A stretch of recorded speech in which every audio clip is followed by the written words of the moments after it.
While the UN marked the International Day of Peace with a call to the world to strengthen efforts aimed at ending conflicts, violence continues to rage on in countries like the DRC.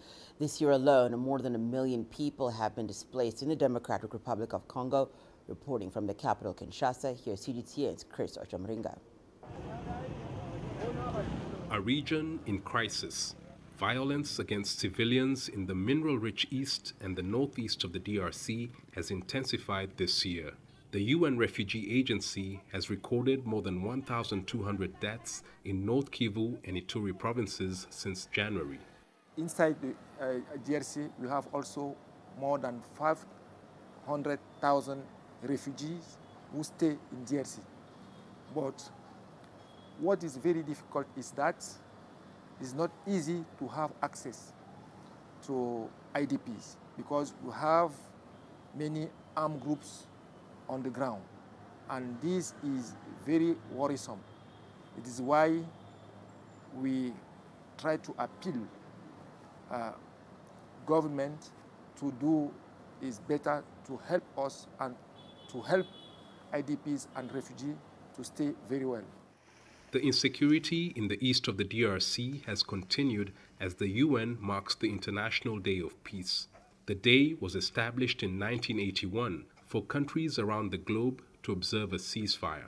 But a brutal campaign of terror by rebels in eastern DRC has shattered the lives of many people. The killings have been going on despite a military rule imposed in May. D'autres tueries au Sud Kivu et tant d'autres en Ituri. The conflict in the eastern DRC poses a big problem to our country. It has gone on for so long because there are people who are profiting from it. And that's the biggest obstacle to peace.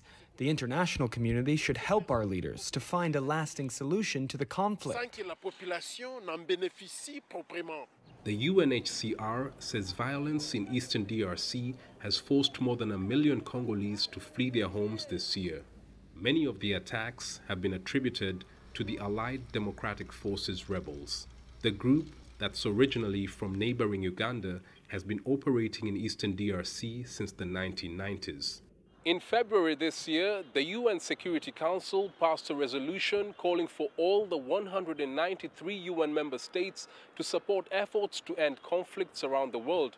But rebel attacks in Ituri and North Kivu province in eastern DRC have increased, forcing many civilians to live in harsh conditions without basic necessities. Pierre Atchom, CGTN, Kinshasa, Democratic Republic of Congo.